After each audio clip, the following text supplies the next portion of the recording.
Okay, everyone, welcome to WOW Live, Word on Wednesday Live. It's our second Bible study in December of 2020, and we are on the trail of the giants in the land, looking for giants in the land. We're looking to find out what we can about giants in the Bible. And tonight, after a short review, we're going to be searching for giants in the post-flood world.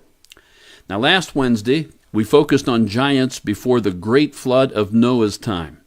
We zeroed in on the idea that the rebellious angels, the sons of God in Genesis chapter 6, deliberately sought to corrupt the bloodline of the human race for the purpose of preventing the seed of the woman of Genesis 3:15 from coming.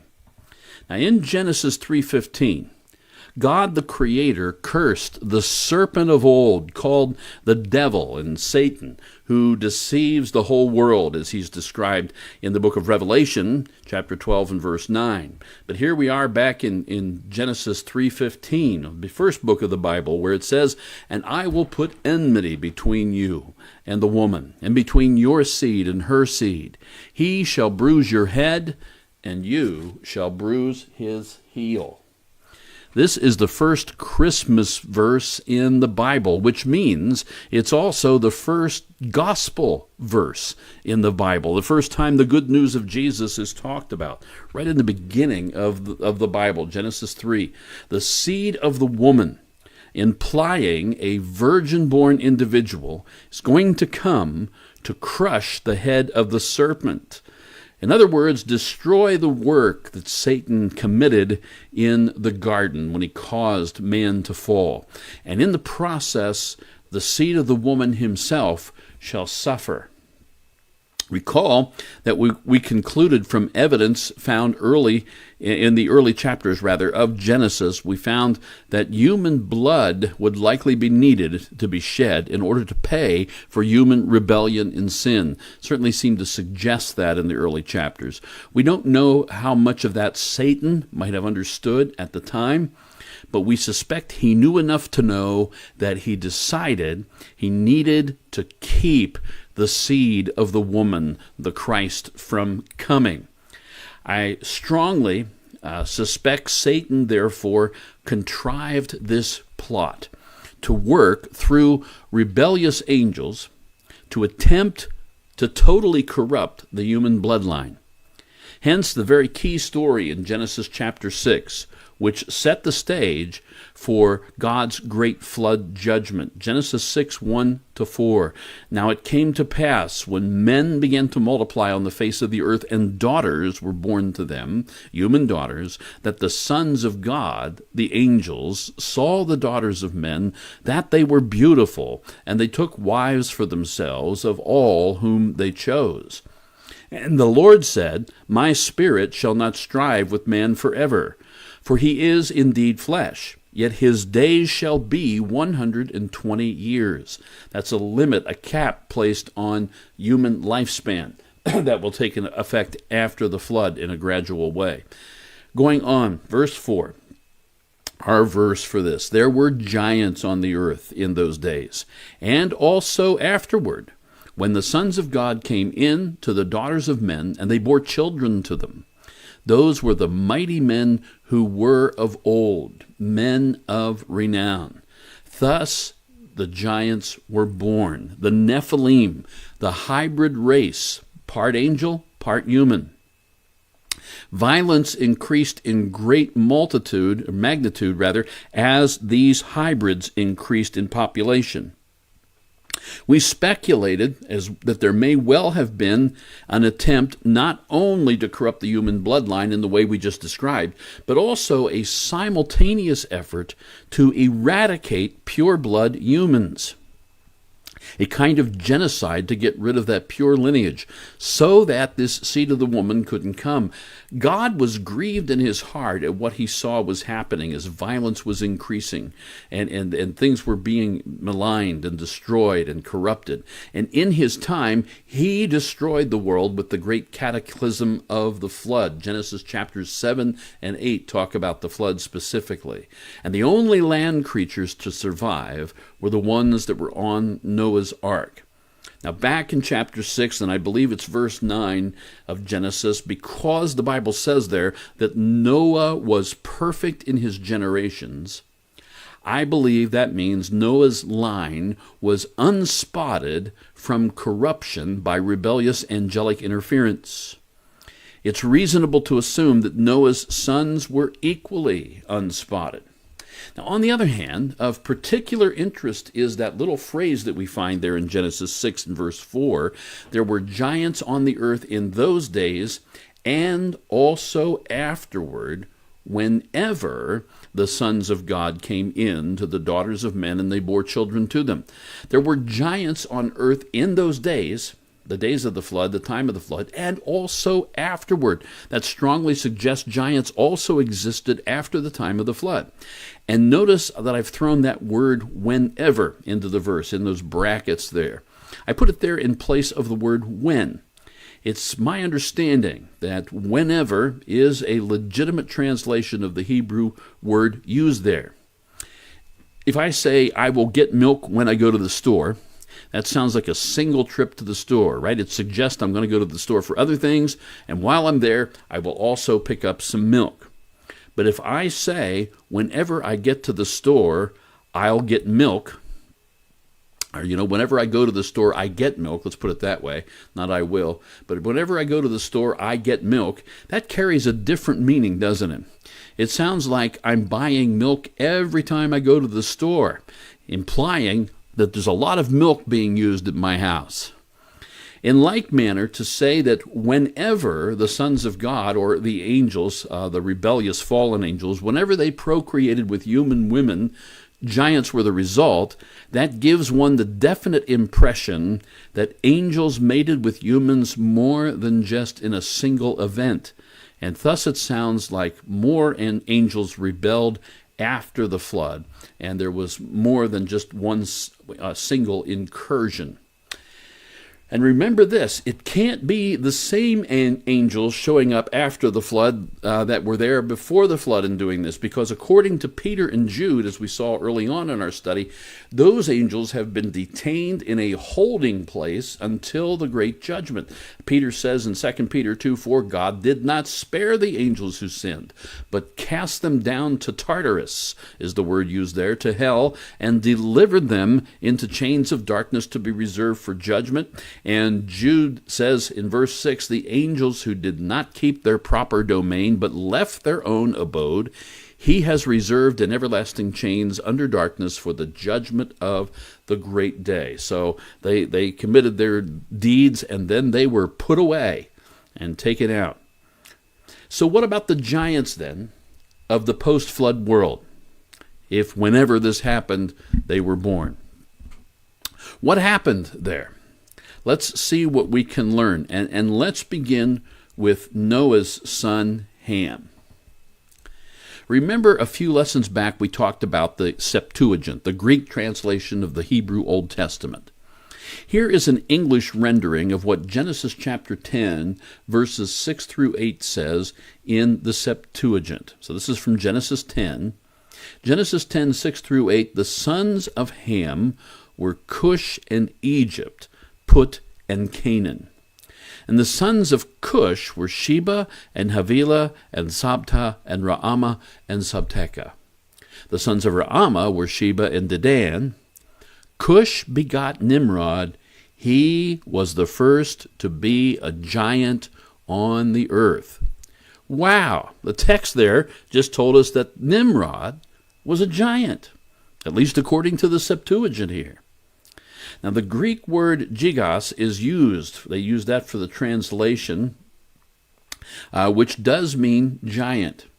The Hebrew word that's there in the original Hebrew text is gibor, which is most often translated as mighty one. In Genesis 6:4, you might recall that the giants there, the Nephilim, was the word used for giants, were called mighty men. That would be Gibborim. That's the plural form of Gibbor. Men of renown. Mighty men is the same word that we see in Genesis 10:8, Gibbor, Gibborim. For the record, we can say that all the giants in the Bible were mighty men, but not all of the mighty men in the Bible were giants. David has an elite fighting group of mighty men, great warriors all that hung around him in his day, but they weren't giants. At least we aren't told that any of them were. Verse 8 says that Nimrod was the first to be a giant on the earth. Now, just to clarify a little bit, the writer here doesn't mean that Nimrod was the first one in history ever to be a giant on earth, because, well, the same writer just said in Genesis 6 that there were giants in the earth in those days. Context demands we give the writer the benefit of the doubt here, knowing that he means that Nimrod is the first giant on earth after the global flood. So that's what he's talking about. A bigger challenge for us in this verse, though, is Nimrod's ancestry, his family line. The Bible says that Cush, the son of Ham, who was the son of Noah, begat Nimrod. Now, you look at that, you've got Noah, Ham, Cush, Nimrod. I don't see any rebellious angels in that family line. From what we know elsewhere, specifically in Genesis chapter 6, you kind of need the angelic seed to produce giants with human women, and we don't see it here. But yet we have a giant, Nimrod. All right? Now, one could say that Ham's wife, Mrs. Ham, Cush's mom, okay, she may have had a Nephilim gene in her lineage somewhere from the time before the flood when that was out there. We could say something like that. But, see, here's the thing. That flood, as we know, was sent to wipe out that lineage, to get rid of that spot, that corruption that had happened. That was God's point, his purpose, his main point there. So it seems unlikely that the omniscient God would accidentally let some Nephilim heritage slip through the line at the ark unnoticed. You know, people waiting to get in line, kind of goes right in the door, sneaks off, and ha, I got in. You know, I would give the Lord providential fiat on this one. I don't think that any Nephilim genetics made it onto the ark with the 8 people there. Now, we could also say maybe Nimrod wasn't really a giant after all. Maybe he was just a really strong, mighty man, okay? But is there another possibility, if we allow for some speculation, that is? Notice the first part of Genesis chapter 10, verse 7 here. This time we're going to do it from the New King James Version. Look at what it says. The sons of Cush, all right, Cush is our man, right? The sons of Cush were Seba, Havilah, Sabta, Raama, and Sabteka. These are 5 sons of Cush, the 5 sons. How come Nimrod doesn't make the list there? It's just 5 in that list. Now, you could almost say that because Nimrod was special, he therefore got special mention, separate from his brothers a little later on in the writing. Well, maybe. But that really kind of falls outside of the pattern for these genealogies in chapter 10. There's some other cases where someone's mentioned twice. And they are mentioned twice because there's something special about them. And, you know, it's not, it would be really it's kind of weird. It's rather atypical. It would have been more in line with the genealogy pattern to list Nimrod with his 5 brothers and then talk about the highlights of his situation and what he did, specifically singling him out. It highlights him even more if he's repeated twice in the text. So, there's these 5, and then there's Nimrod. Keep that in mind. There's another thing to note here about Cush and Nimrod. This time we see it in verse 8. And we're going to use the New American Standard Bible for this one, which is a good translation. I really like the NASB. It says now, verse 8 says, now Cush became the father of Nimrod. He became a mighty one on the earth, Nimrod did. Cush became the father of Nimrod. Other translations say Cush begot Nimrod. This one says Cush became the father of Nimrod. Now, strictly speaking, the Hebrew verb here that's used for begot or became, as the translation is in the NASB, and I will say this about the NASB, I don't have it on here, but they have a note in the text that says that word became also means literally begot, okay? So it's not like they got a different word there in the text they used. They just made it became the father of. Strictly speaking, the Hebrew verb that's used here has to do with the delivery of the child more than the conception of the child. The focus and emphasis is on the delivery.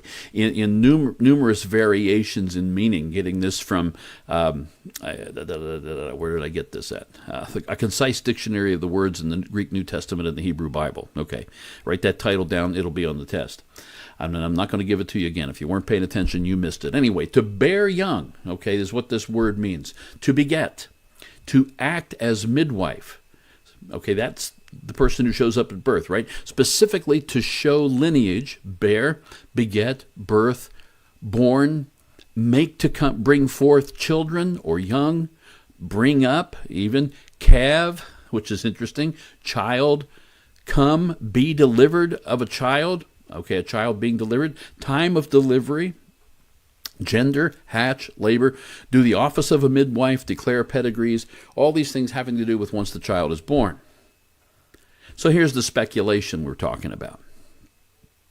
What if Cush's wife became pregnant by someone else? Somebody else is the biological father, not Nimrod, or not Cush, rather. And what if Nimrod's biological father was actually a rebellious angel attempting once again to corrupt, this time, Noah's lineage on the other side of the flood, trying to stop the coming of the seed of the woman? And what if this conception is actually the result of a rape, meaning that Cush's wife is not consenting to what is happening to her. It's forced upon her. And so then, given all that, what if Cush chose to raise the child, adopting Nimrod as his own son, and thereby he became the father of Nimrod? Now again, that's all speculation, all right? We don't have it in the text, but it's not a wild speculation, all right? It fits within experiences that people have today. Consider that Nimrod is being singled out in this text for a reason. Okay, there's a reason to focus on him. Nimrod overall does not have a good reputation among Jewish literature and so forth. In the Standard King James Version, it says something to the effect that Nimrod was a mighty hunter before the Lord. Well, that's not, according to Jewish tradition, that's not a good thing. It sounds like, he was a mighty hunter before the Lord. Listen to what the Jewish Targum says about Nimrod. He was powerful in hunting and in wickedness before the Lord, for he was a hunter of the sons of men. He wants to have people rallying around him. He wants to get people to follow him and to give him credence. And he said to them, "Depart from the judgment of the Lord, and adhere to the judgment of Nimrod. Therefore is it said, as Nimrod is the strong one, strong in hunting and in wickedness before the Lord." Notice how, according to this ancient Jewish writing called the Jerusalem Targum, Nimrod is a hunter of the souls of men, meaning he wants to rally people around himself. He wants to have a following. He wants people giving themselves over to him so that he can have power over them. Nimrod says, don't go by what God says and decides. Stick with what I'm saying and deciding. Adhere to my judgment. Follow me, not the Lord. Okay? Now, keep that kind of character in mind. Nimrod founded several cities, according to Genesis 10, effectively creating the first post-flood empire. There's no record of any pre-flood empires that I know of, and so he might be the one who founded the very first empire of all. And I think that's a likely possibility. At any rate, Genesis 10:10-12. And the beginning of his kingdom was Babel. All right, he's associated with Babel. All right, Erech is another place, kind of like Iraq. All right, Akkad and Calneh in the land of Shinar. From that land he went to Assyria and built Nineveh, Rehoboth-ur, Calah, and Rezin between Nineveh and Calah. That is the principal city. So Nimrod led this rebellion against God at Babel. Come, let us make a name for ourselves. Let's build us a city and a tower, lest we be scattered over the face of the earth, right? And Nimrod may have been the very first post-flood giant, according to the Septuagint anyway, the Greek translation of the Old Testament. So you have a giant leading this rebellion against God at Babel. The account of the rebellion at Babel is recorded for us in detail in Genesis 11, which we're not going to get into it tonight. But the event itself, that rebellion, is conservatively dated between 2200 and 2300 BC. Now that's roughly about 100 years after the flood, which was somewhere around 2400. This would mean there were angels who were leaving their abode, right, leaving their position, right after Noah and his family got settled in after the flood. Everything sort of settled down, and these guys get on it. They start leaving and departing in an effort to, again, corrupt human lineage. It's worth noting Noah would still have been alive at the time that his great-grandson Nimrod led this Babel rebellion. So what else in the post-flood world was happening regarding giants here? I've mentioned a few times in our studies of this topic that there are giant clans, meaning tribes and or families of giants that are mentioned in the Bible. And so far I haven't gone into any detail regarding that. Now would be a good time to do so. And the best place to begin is actually going to be a time around 900 years after the Tower of Babel. It's the end of the 40 years of Israel's wandering in the wilderness after their exodus from Egypt under Moses' leadership. So this is around 1400 BC, essentially.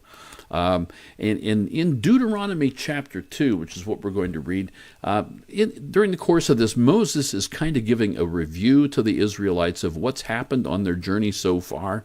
And in chapter 2, as the people are nearing the borders of the land that God had promised Abraham and his descendants, Moses is relating a little bit, here's what got us here kind of thing. And in Deuteronomy 2, verses 8 through 12, he says, "And when we passed beyond our brethren, the descendants of Esau, who live in Seir," now you'll notice that's on the wilderness of Edom there, the land of the descendants of Esau, so you can kind of see on the map what we're talking about there, "away from the road of the plain, away from Eloth and Ezion-Geber, or Geber, we turned and passed by way of the wilderness of Moab." That's further north, up around the eastern shore of the Dead Sea in the mountainous region, wilderness of Moab up there. "And then the Lord said to me, do not harass Moab, okay, nor contend with them in battle. For I will not give you any of their land as a possession, because I have given Ar to the descendants of Lot as a possession. Okay, so the Moabites, they're related to Israel through Lot. They're brothers of ours. Let's, leave them alone, is kind of what God is saying. And then verse 10, though, here's where it gets interesting now. "The Emim had dwelt there in Moab in times past, a people as great and numerous and tall as the Anakim." So there's a lot of them, and they're big. They were also, these Emim were regarded as giants like the Anakim, but the Moabites called them Emim. "The Horites formerly dwelt in Seir, but the descendants of Esau dispossessed them and destroyed them from before them and dwelt in their place, just as Israel did to the land of their possession which the Lord gave them." So we read of two giant clans here in this passage, the Emim and the Anakim. The Emim, now the Anakim, we actually talked about them early on when we were in Numbers 13 and 14 for a brief time. And they talked about the Anakim there. We were like grasshoppers in their sight as the spies were looking over the land. Anyhow, so that's the Anakim. The Emim were in this land of Moab. There are two more giant clan names that surface here in Deuteronomy chapter 2. Let's look at verses 19 to 21.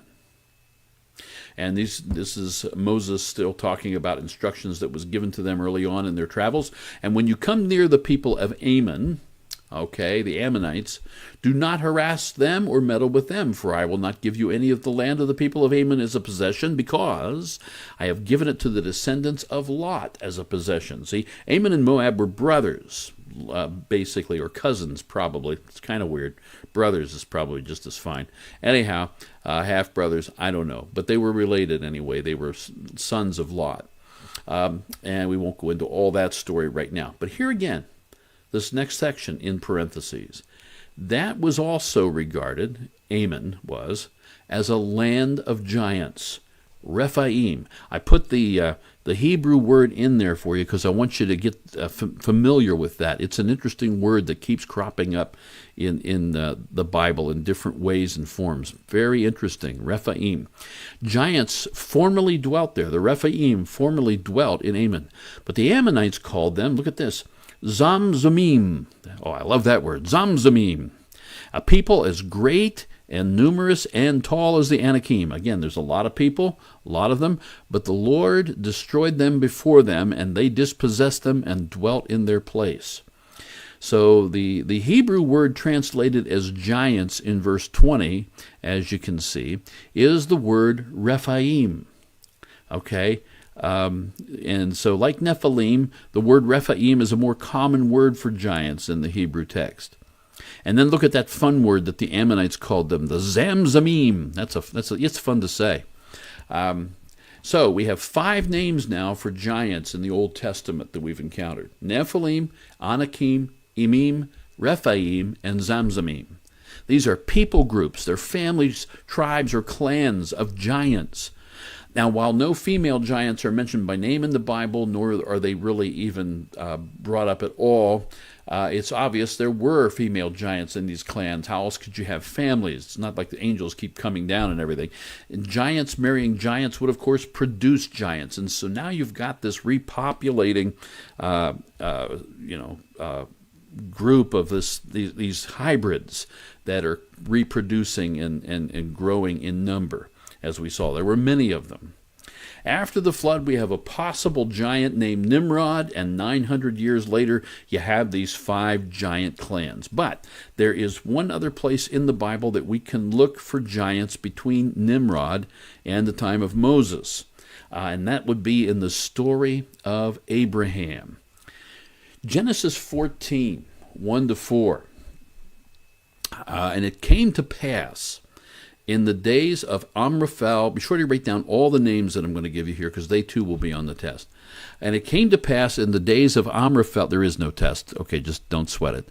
And it came to pass in the days of Amraphel, king of Shinar, Arioch, king of Elasar, Kedorlaomer, king of Elam, and Tidal, king of nations. That would be Goyim. You see the Goiim region up there, Goyim, that's the Hebrew word for nations. So that's where Tidal came from. That they made war with Bera, king of Sodom, Bersha, king of Gomorrah, Shinab, king of Admah, Shemeber, king of Zeboim, that's another fun word, Zeboim, and the king of Bela, that is Zoar. And you can see where these guys came from. You have kind of it's kind of hard for me to see the colors on this, but I believe it's an orange line coming out. There's a yellow line from Shinar, that purple line from Goyim. Is it a green one in there, or gray, or something? I can't see the color on this small picture I've got. But anyhow, that you can sort of track it there, not that that's what we're about. Verse 3 says, all these joined together in the valley of Siddim.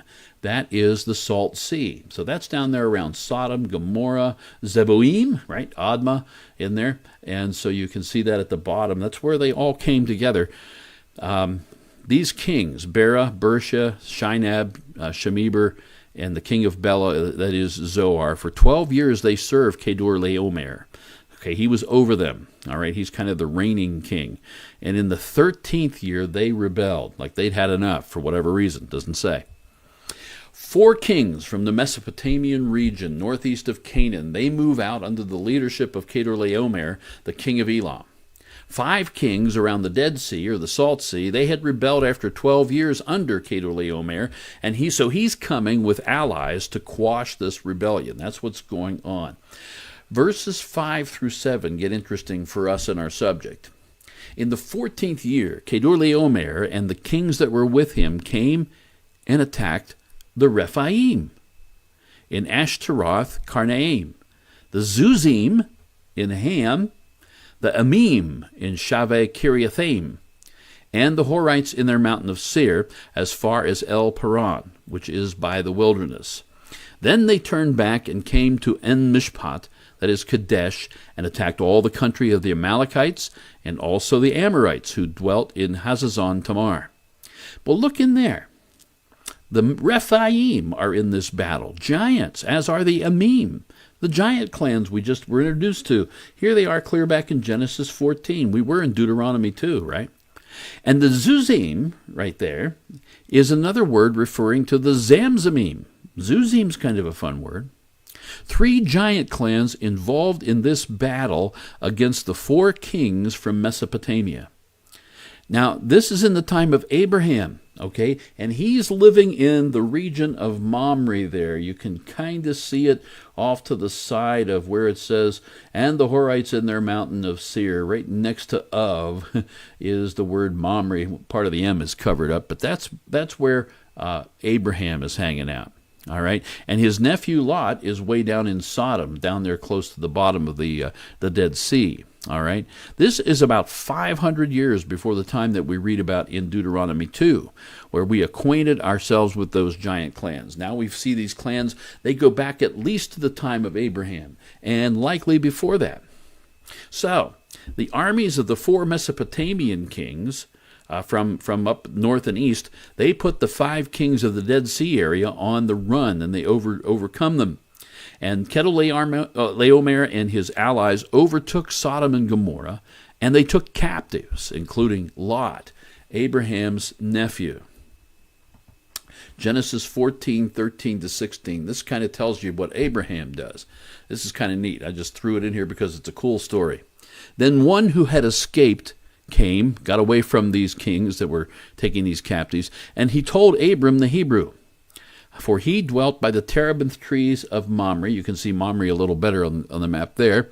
And the Mamre, the Amorite, okay, that's a guy's name, brother of Eshcol and brother of Aner, and they were allies with Abram. Now, when Abram heard that his brother, meaning Lot, was taken captive, get this, he armed his 318 trained servants who were born in his own house and went in pursuit as far as Dan.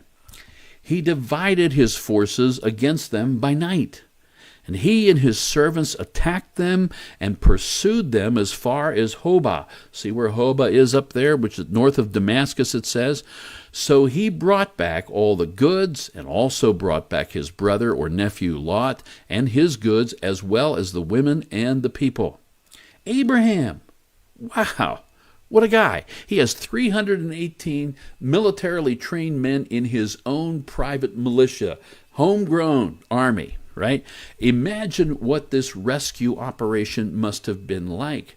You know, we think of Abraham, we think of him when he's old and he's waiting on a son and it's not happening and that kind of thing. You know, this guy was active in his day. We read a simple sentence in there. He divided his forces against them by night. And we don't pause to consider the intrigue involved there, the genius involved in the execution of that maneuver, the timing and everything else, in the dark, at night. You know, the Bible is much more exciting and epic than our best modern thrillers. It really is. We're the ones who make the Bible boring for ourselves. We are, because we don't take the time to really study it out and get an idea of what's really going on. We just read words, I don't know what that means, and we keep moving on. But we need to figure out what's going on, and it becomes extremely exciting. The Star Wars saga pales in comparison to what God is doing in the spiritual warfare. Think about all this. I mean, we've been talking during this entire series about this trans-dimensional invasion of creatures from another created realm in God's cosmos. The heavenly realm, the angels coming through. And they've done so in response to their high commander, who has also, himself angelic, rebelled against the majestic, unified, triumvirate creator of all that exists. So he's throwing in this rebellion. This destroyer, in his rebellion, not only spurned the lordship of God, the creator, in the celestial realm, he also transgressed onto the terrestrial realm, leading the dominant stewards of that country, the human beings, into rebellion against the Lord and the creator of all. He's having a series of successes here. And in response to this insurrection, the Creator prophesies the sure and certain destruction of this castaway archangel and his would-be kingdom. The prophecy foretells that the anointed seed of the woman would trample upon the head of this corrupted serpentine celestial creature, crushing him in defeat. And in the process, the anointed one would suffer as well. The total deliverance and redemption of the terrestrial realm and its inhabitants rests upon this one single plan. There is no plan B. The Creator has one plan. And so, this serpentine rebel defines his objective as preventing the coming of this seed of the woman. And he hatches a plot involving underlings of his own celestial kind, who would commingle with the terrestrial kind, crossing that boundary between the kinds to corrupt their seed, thus ultimately preventing the seed of the woman from being born. The execution of this plot generates a hybrid race, a cross between the celestial and the terrestrial, of greater size than the humans, mighty creatures with high intelligence and extraordinary abilities. But they are evil in nature and wicked in behavior, with likely little and even no hope of any kind of redemption. What sort of eternity has been prepared for their souls? Almost pitiful creatures. It almost sounds like the mythology of some lost Atlantean civilization. But in truth, it is reality. A reality that precedes and therefore has served as the actual history from which all corrupted, degraded, and degenerate mythologies and false belief systems arose. They all find inspiration in the true story and embellish and create their own myths. So, think about this now with what we have seen, both before and after the flood. Noah's great-grandfather, Enoch, see him there about the fourth line. Well, he's above Noah by two spots there, Lamech, Methuselah, and Enoch, working up from Noah there. Enoch, whom Jude quoted in his New Testament book, Enoch would have seen giants for himself. The sons of God, rebellious angels, they came down during the time of Enoch's father, Jared, whose name means to come down. He was named for the event by his father, Mahalalel. So Jared has seen giants. Enoch has seen giants. Noah would have seen giants, encountered them, understanding that this Nephilim invasion, so to speak, was the main factor bringing on the judgment of the flood, because this had happened, and totally changing the course of Noah's life. Completely disrupted what that man was all about. Noah's son, Shem, had a great-great-grandson named Peleg. You can see him kind of in the upper middle of the page there with a box around his name, Peleg. His name means division. The Bible says it was in Peleg's day that the earth was divided. undoubtedly a reference to the confusion of the languages at Babel. So Peleg may well have seen Nimrod and possibly other giants as well, as would Peleg's father, Eber. The name for the Jews, Hebrews, may have come from Eber's name. Eber's Hebrew. You sort of can hear it there. Abraham certainly would have known of the giant clans. He was there in that battle we just saw in chapter 14 of Genesis along with them. So would have his son Isaac, his grandson Jacob, and the 12 great-grandsons who became the heads of the 12 tribes of Israel. Later on, Moses would have seen giants. And his successor Joshua, King Og, by the way, of Bashan. Very interesting. Hopefully we'll get some time to get into him. But that's someone that Moses goes up against and the Israelites in Deuteronomy, I believe, or Numbers. I'll have to check that out. Anyway, Joshua, along with Caleb, would have fought against these giant clans in the conquest of Canaan because they were there. And about 400 years after that, David would have fought Goliath of Gath from the Philistines. And it may be that from Jared, Enoch's father, all the way to David, this is from Luke's genealogy in chapter 3, as you can see. If you go from that guy, number 7 on the list, to number 36, David, when you add up the years there, it adds up to nearly 2,500 years for the presence of giants on the earth. Considering that the flood really wasn't much of a break in the lineage at all, about a year or so, maybe a couple years or whatever, not much. If 2,500 years of giants on the land, if we went back 2,500 years from our time today, we'd be in and around the time of Daniel the prophet. That's a long time, folks. And we really don't know how long the giant population might have continued beyond David's time.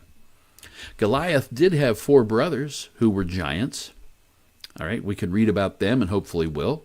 That's why David selected 5 stones from the brook for his sling in case the brothers sought to avenge Goliath's death.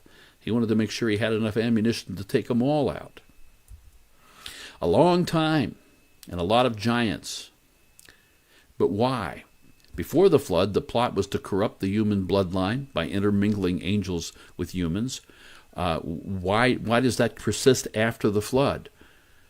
Because of the covenant that God made with Abraham, I think.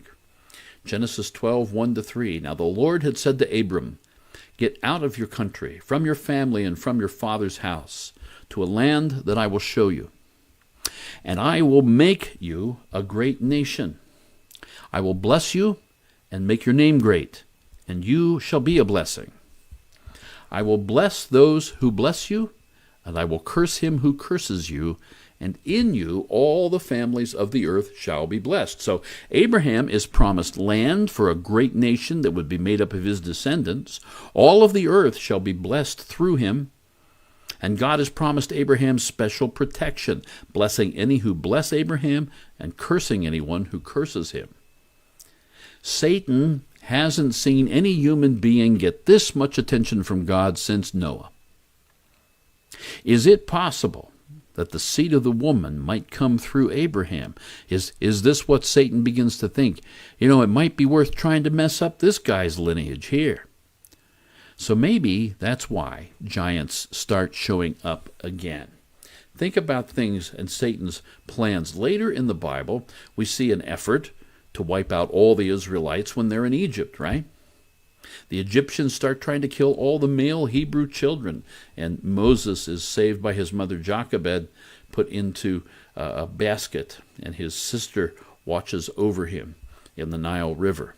And then, during the days of Queen Esther, Haman the Agagite, he tries to eradicate all the Jews with a kingly edict that he pushes through. But he's caught, and he's put to death.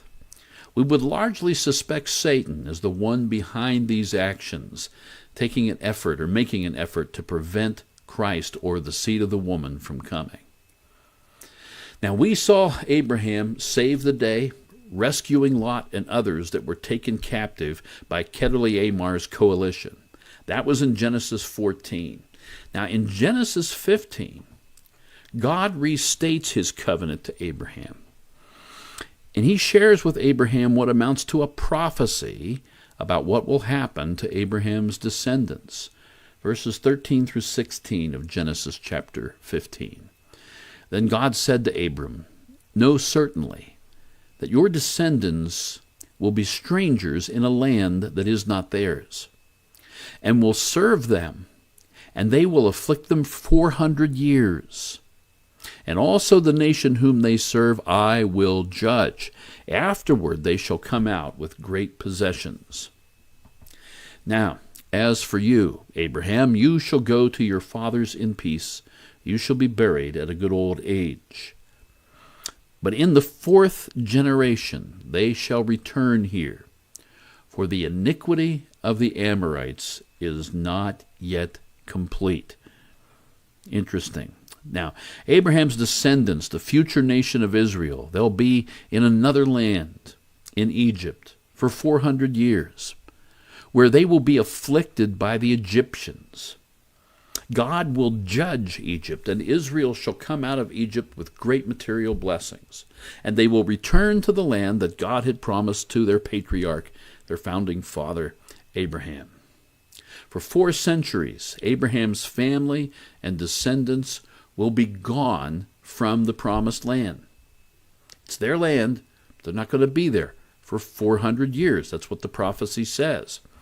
They will return once the iniquity or the sin of the Amorites is complete. Then they come back. Now, the Faith Life Study Bible has this note on the phrase, the iniquity of the Amorites, not being complete. The phrase, it says, shows that God does not displace those occupying the land because of favoritism. All right? It's not, like, well, I favor the Jews better than you, so we get rid of you. No, that's not the reason. He has a judgment against their abhorrent practices. This is judgment. It's not favoring one group of people over another. Some take this whole thing about cleansing of the land and as this ethnic cleansing sort of thing, and they blame God for that or something. And it cracks me up because it means they don't understand the Bible at all. There's a judgment coming against the people in that land. In Leviticus chapter 18, verses 24 and 25, God forbids the Israelites to be involved in the heinous pagan practices of those who had been inhabiting their land, a holy land, in their absence in Egypt. Leviticus 18:24 to 25. "Do not defile yourselves with any of these things, for by all these the nations are defiled, which I am casting out before you. For the land is defiled. Therefore I visit the punishment of its iniquity upon it, and the land vomits out its inhabitants." It's as though the land is being made sick by this infestation, and to clear itself, it vomits it out to get rid of the poison that's corrupting it. God knew that the Amorites would not repent. He allowed their evil, their iniquity, their sin to reach a point where he would then judge them. And Israel would be the arm of his judgment. And the giant clans also inhabiting Canaan are directly involved in these heinous practices as well. During that 400-year period, the land of Canaan becomes like a microcosm of the pre-flood world. Starts out being a good thing, promised blessing, and all kinds of wonderful things happening. And then Nephilim show up, giants occupying a land that became steeped in wickedness and evil practices and violence. As God sent a flood judgment in Noah's day, so he's going to send his people as his arm of judgment now upon the land. And the giants will be driven from the land almost completely. Next week, we'll search out what happens to those giant clans. Thank you so much for listening in today. God bless you. Have a great rest of your week. Take care and stay tuned for information concerning our services in case anything changes this week with the governor possibly making announcements. I said something about it more in an earlier video that will be available for you to watch on Facebook as well, so you can get some more idea of what I'm talking about there. At any rate, God bless you and take care.